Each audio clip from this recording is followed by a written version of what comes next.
Today, we're getting under the hood of neurodiversity with Dr. Anila Khan, a clinical psychologist, speech and language therapist, and psychotherapist. How has being neurodivergent shaped your identity and your approach as a psychologist? So I think this question is always asked from different perspective, because people would ask, okay, you're a psychologist, yet you're a neurodivergent person yourself. Like I am autistic and ADHD, like I'm ADHD. So when I was at the beginning of my journey, I was not aware of myself. But when I was working with my client, it helped me a lot to getting connected with autistic and ADHD individual. It helped me and it will give me the energy source to be more empath to the children and more more helping them to understand themselves as well. Sometimes the client would not able to speak something, but I would ask them to draw.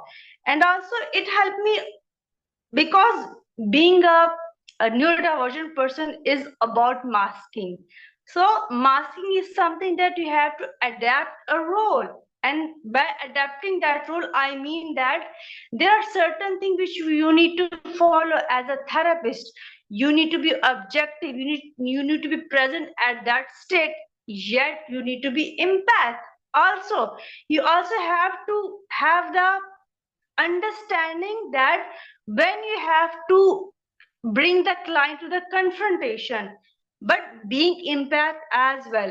So it always helped me out to understand my client. But when I understand myself that I am also neurodivergent person, it helped me more to understand that when I need to take break from that and to take care of myself so that I can be a better therapist to them. Yeah. In what ways has your lived experience helped you build trust or connection with your neurodivergent patients? So I think my lived experience was very different because people always ask this question from me, oh, when was you diagnosed? How your therapies was? And also they would ask this question from me that how was your family and how was your therapist and stuff like that. I was never diagnosed when I was a child. I was a very energetic person, and that means a lot of energy. But I have a lot of venues to take out my energy, and I was always supported that way because you know that when you are growing up, you're allowed to play. You know, you're allowed to do cycling, and then there's sports in the school. So that was helping me a lot to doing all those things.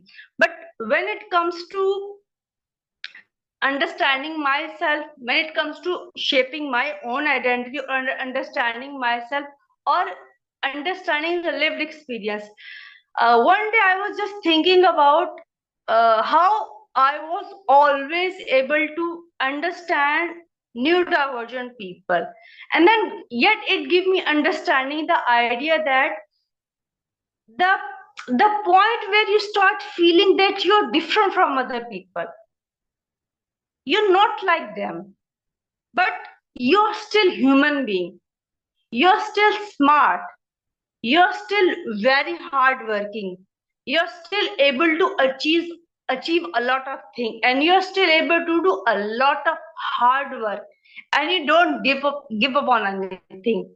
So these were all the things which helped me understand myself.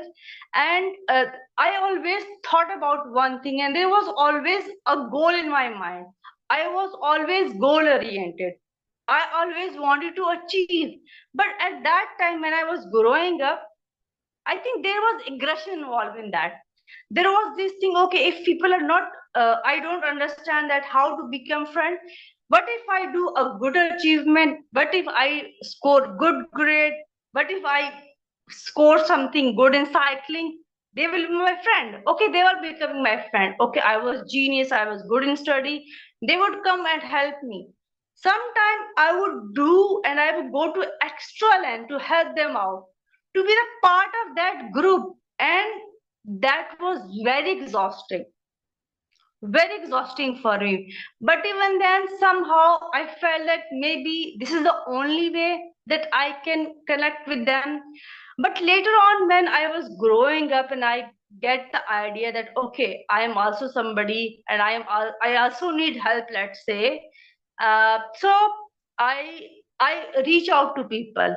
I reach out to good, amazing people. Like uh, one of them is you as well, and I'm so inspired from you. And I was talking to about you with my other colleague as well. So when I start meeting people like me who were doing great, yet they have a lot of issues in their life, you know, not understanding yourself. But when I look back, I came through a long way, and I was alone, and I did everything on my own. That was itself a big sense of achievement for me. And also, like I told you, my family was always supportive, even if they knew. Like sometimes people ask questions from me that did your parents knew that you are neurodivergent or not, and my answer is they will never care, because I was always the beloved daughter. I was always close to them and they were close to me. So what I am today is because of my family, because of my parents. But again, the support was there, and that was beyond any condition. Like my parents did not put any condition on me, and I think that is the best part in my life. Do whatever you want to do. What is your boundary? Know your boundaries, and you will achieve anything. But hard work is there. Like there's no shortcut. I think that helped me a lot. What common patterns or struggles do you see in your neurodivergent patients, and how do you help them navigate those? So I think you might have this idea that I am somehow, I don't know, should I call myself a village or not, but I reach out to international community. And I always have interest in understanding the culture. And I always wanted to understand that how you going to some other culture is going to affect you. And there was this one thing which helped me understand myself as well, that, and my client as well, that uh, there are certain things which is normal in certain places, but there are certain things which is neurodivergent in other places, you know. So finding these patterns, but also looking toward the culture background as well, that was always important for me. Then I will also look into family pattern. Is it a single unit family, or mother is separated, or is some divorce thing happening around, because then it is putting additional trauma on that. And also, what is the structure of the family, how they're seeing a problem. So it will start from looking toward the family structure, and then I will start looking toward the sensory sensitivity of that people have, you know, like what kind of sensitivity the person have. Either it's food, because, and uh, it could be food, it could be something hearing, it could be like anything be. And also what streaming they have, how can I use that streaming. And again, special interest, you know, what special interest they have, how can I help these children, or let's say adult, to achieve the maximum out of that. So if I have time, I can give you the example. For example, a child like cars.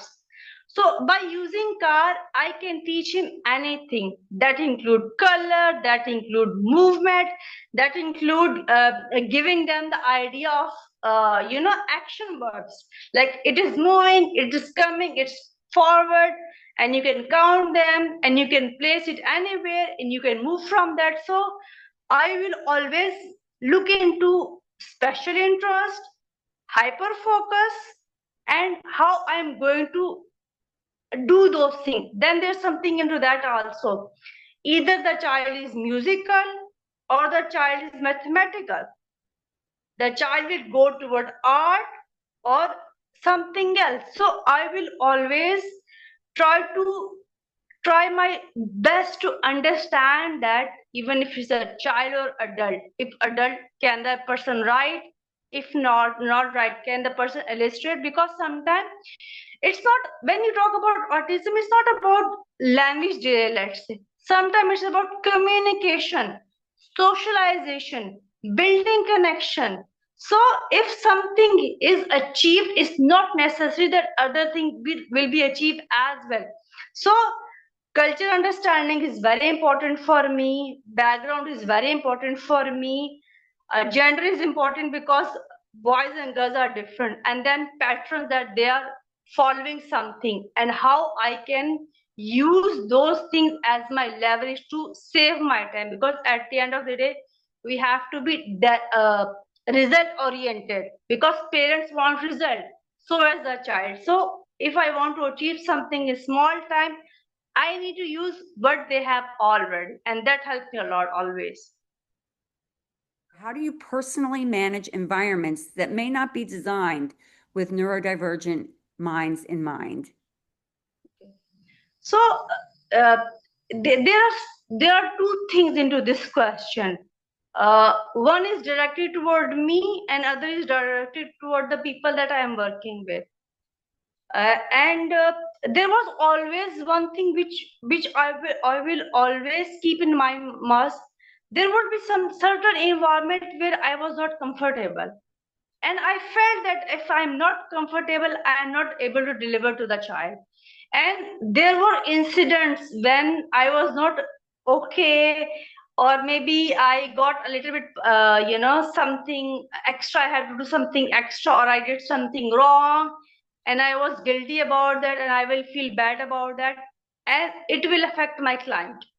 So that energy transfer, that was a very new learning for me. So understanding what are my sensory sensitivity, what are my hypersensitivity and hypersensitivity. That include the noise, that include the environment, how spacious that environment is for me, and how comfortable I could be in that environment.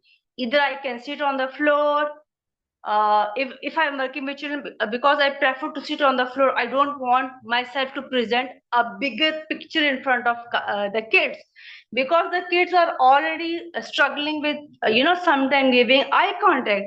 So I want to work on mutual interest, I want to work on mutual connection. So for that we have to come on the child level, and also giving them the exact energy. And just for that reason I started doing my physical activity more recently. I like it's been a hardly a year now, but I'm feeling different energy. The moment I went into that physical realm again, my therapeutic process is increasing day by day. I am getting more successful in the terms of, okay, what can help for that person. I always have not to be direct to that person. Sometimes we can use alternative way. So understanding what is working for that child, or if it's adult, what are their sensitivity, what had happened, because I always have a conversation with parents, that how was your day, what happened today. If the child is not producing something, if he know already, or he's not responding to that, it means that something had happened. So I with children, it is always about working with parents as well. The more strong connection they have, mother and father, the the results are skyrocketing. People don't talk about that. People don't talk about the idea that children are sensing the energy. Children need to understand that they are in the safe environment. I know it's not easy, but it's the job of the parents, and we as a society need to help them a lot to build that connection. And when it comes to adult, it will become with adult, my process would be diagnosis process, let's say, then accepting, then forgiving yourself for who you are. Because it's not easy to get the idea that you're a neurodivergent person, you're different, you're not like other. So it always starts from acceptance, and then how it could convert into self-love. So it's all about that energy. What are the most harmful misconceptions about neurodiversity that you encounter both personally and professionally? Okay.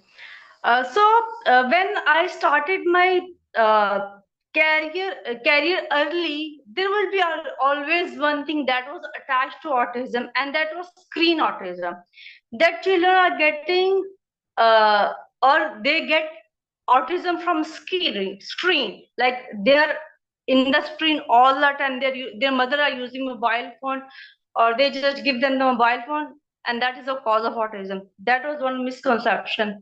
And then there was the other thing that it's a childhood condition.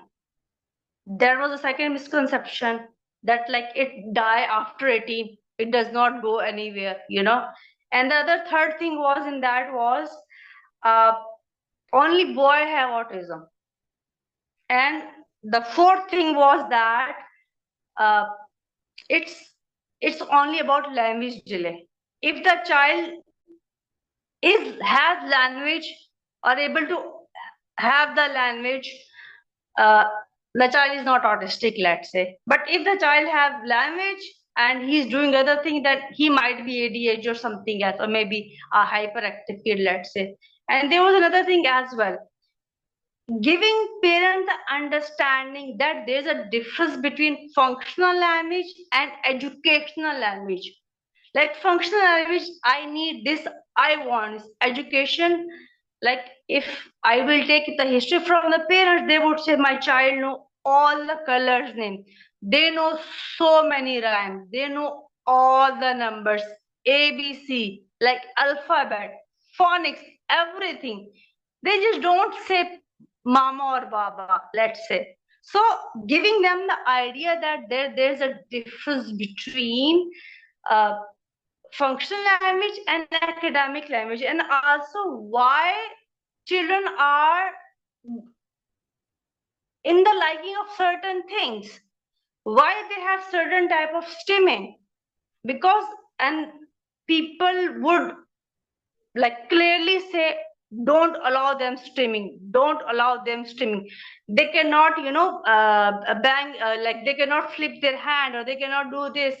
Don't give them the toy which they like. So they were all the misconception, and some of them were dangerous as well. Because when I saw somebody have taken some favorite toy from that kid, I have seen meltdown, and worst of the worst meltdown. And you know that how hard that is and how difficult that is to come out of that meltdown. And now I also get different idea when I started working with adult, that if you talk about meltdown, it's not always has to, or stemic has to be the physical thing. It is mental as well. Like people would connect sometimes OCD with with autism or ADHD, but they don't understand that if I am listening to a song repeatedly, that is my stimming.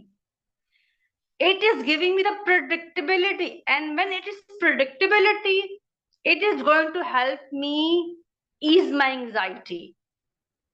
So coming from physical aspect to mental aspect to thought patterns, then why you have certain thoughts, why hyperfixation is there, why interest is there, why special interest is there, and why a child only loves to talk about games. Because there's some interest in that. And also like people would say, oh, they are on. And there was another thing also which I would say it's a recent thing, and I started talking about that, is calling them a superpower. Like, okay, if you have good traits, you'd start calling them a superpower. Okay, it's my superpower. Autism is my superpower.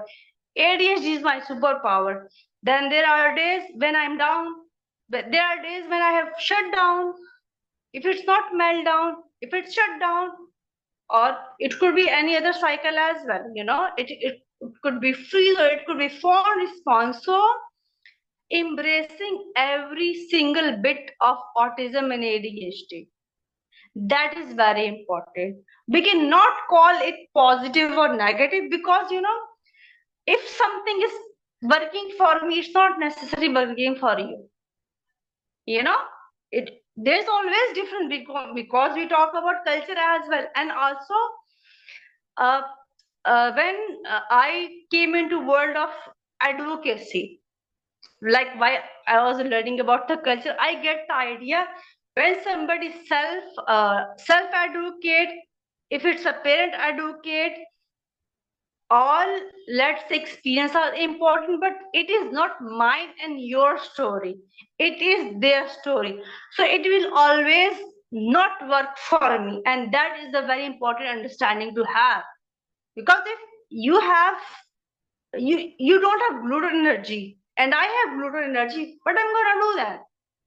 I cannot have gluten, and I cannot have a pill for that who is going to eradicate gluten from my life, or something else. So I think that is, and I think day by day I am learning more, and I think I need to learn more about autism and ADHD, since it's my interest and fixation. How do you balance your own neurodivergent needs while supporting others in their mental health journeys? This understanding came very late, and that was when my diagnosis, or you can have the idea that I already knew that there's something in me. I already knew that. I think you always knew there's something different in you. Is it good or is it bad? I was never aware of that. But my parents or my family let me make, okay, I'm an amazing daughter, let's say. I'm a hardworking daughter, the most beloved daughter. So, like you said that when I started journeying, like get a journey of, okay, if it's autism, what kind of autism I have? Okay, if I'm ADHD, then what profile I have? Like sometimes I have autistic profile, it's dominating. Sometimes I have ADHD profile, it's dominating. So what I'm gonna do? It is routine, then it's chaos. It's cleanliness, then it is the urge for I'm not going to wash my face today. Like you have this need. I'm not okay. People would say or judge maybe tidiness or untidiness, but even then I'm saying something. But when it comes to me, like I told you before, as like that when I started understanding okay, I have food sensitivity, what I'm going to do about that? Okay, I have to take out all the gluten from my life. I'm Asian and all of food are gluten based. But I can have cornbread, let's say, I can have rice. So my food is that, and then there are vegetable, and there are crunchy vegetables, and they're amazing. So I have to do that. Then there was this smell. If I will eat something very good looking or tasty, let's say, it has some smell, it is going to create problem for me. Then taking out certain greens from my life, So that was something. And then when it comes to the physical aspect, I recently joined a, a physical place where I can, take out my energy. I can do physical activity. I can do exercise. I can do strengthening activity. I did that. Then I also created support groups. One is for my own people, that is in Urdu, and then the other one is in English. So I created those venues not just for me but for other people as well. So I think that is helping me out. What systemic shifts are most urgently needed in mental health care to better serve neurodivergent individuals? I think that will be one liner. We have to change the language. We are talking about neurodivergent people and we are addressing them. And also we have to change the criteria. That sometimes look like that is only working for maybe a white male, but it's not working for a brown male. So I would like to change the way that we are addressing that, and I would like to uh, to have a lot of researches and more researches, and that is coming from the neurodivergent storyline. They're from neurodivergent, pencil or pen, let's say. And there's something else which I would like to specifically mention. The media portrayal are still wrong. They are portraying us wrong. We are not like that. If you want to have real story, let us come to your forums and talk about that and tell us who we are and how we process. You cannot tell our story from a typical new majority perspective. I respect that, but again, that is their story. That is their brain. They don't know how my brain is working. I know because I have spent my whole life understanding myself. A lot of studies involved in that, a lot of studies and hours and hours study to understand that how I can help children and how I can help families or maybe adults. So I think that is important for me. What are some neurodivergent strengths that are often overlooked in clinical diagnosis or treatment plans? So, first of all, I would like to talk about the most important aspect of autistic or ADHD individual, that is their streaming. That is the way that it is provided, maybe, or they somehow uh, find it that if they are going to do certain activity, either it's chewing something or having something in their hand, having a ring in their hand, it is going to make them feel more comfortable in a stressful environment. So I think we are not paying any attention to that part. Sometimes we just want because of we have a lot of rules to follow in the school, we have a lot of rules to follow in the playground, let's say. So we have to work on that. Then there's another part which I want to emphasize on: start looking more about special interest and hyper focus, that how you can use that, because these are very powerful tool to get to that individual. Because we cannot ask somebody to come to ourselves until we go to their life and understand themselves. So if you want to understand, you have to understand each and every part. And then people are focusing on, when they are working, that okay, their behavior is not an issue, let's work on their language, or let's work on their speech. So they will just work on speech and they will leave the therapy there. But they don't understand that it will, the child will or the adult will also need a psychosocial support. When they're growing up, their needs are different, so we have to understand those things. What advice do you give to newly diagnosed neurodivergent individuals navigating their mental health for the first time? I think that is a very burning or hot topic nowadays, because a lot of people are getting diagnosed and sometimes they're going misdiagnosed as well, or they are maybe shadowing each other, because autism and ADHD is that and that as well. Like they're close and they're away from each other as well. So understand that, try to have more conversation with your therapist, and when we look toward the research that we are doing, we need to understand that culture is important, because people are now doing culture for research in brown culture, how autism will be in brown culture, how autism is going to be in Asia, let's say, in some other cities as well. So look for that aspect as well, and also uh, start looking toward your support, like what other support you can have other than your therapist. It could be your friend, it could be a community, it could be a gathering where you are just be you. So I think that is important. What do you wish more people understood about neurodiversity and how it impacts their emotional regulation? Mhm. Okay.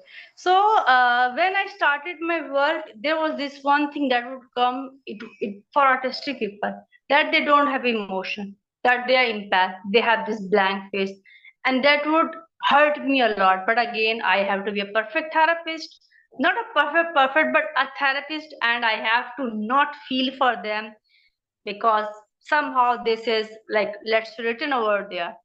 But the thing is that they have emotions and they have more emotions. Sometimes your body going to shut down phase, and you cannot label your emotion but emotions you are feeling right or that moment. So I think that would be more beneficial to understand that how emotions are working differently for different people, and how, if you talk about the emotional regulation part, because there was this one thing that you you have to break down their routine. Like they were breaking down the stimming, or they were stopping people the stimming, they would ask you to break down the routine, and that was another chaos, and that was massive meltdowns in the places. I have seen massive meltdown. So if I wish we have knew these things before, and I would have stopped those things at that moment. But I'm glad that I, with the help of people like you or the community that we are building right now, we can eradicate those things. But I think we have to work more on those things, like the part of the emotions, how complex emotions could be for them, and how we need to understand them, and how different ways we can build for them to express their emotion. That will be a great help for this community. What are your top tips for neurodivergent individuals? So when it comes to neurodivergent mean you are same human but functioning is different, let's say. So when it comes to acceptance, I think people might have started accepting us, but we still sometimes fail to accept ourselves. We still want to compete. For example, I have gluten allergies, let's say, and I want to eat pizza. Pizza is great, but it is going to mess with my brain and my body. I know that. Sometimes I take that risk, but yet I add a lot of exercise into my routine. So that helps me out a lot. I have to eat clean. I have to add exercise in my routine. So it helps me out more. Other part is when it comes to acceptance. Uh, you being neurodivergent or me being neurodivergent is a beautiful thing. It's nobody's fault, and it always make me emotional when I talk about that. But okay, it's not my family fault. It's let's say not my fault. But society can treat me differently. They can be kind to me. They can be more considerate to me. They can understand, okay, I have sensitivities, please consider that. I cannot be in that loud environment. I cannot eat in front of you. I need a separate place where I can eat comfortably, where I can enjoy my meal, where I can see the movies that I want to watch all the time. So it could be anything, but remember that being neurodivergent is beautiful. I think I will give message and it will come different every time, but you're beautiful who you are. We are amazing.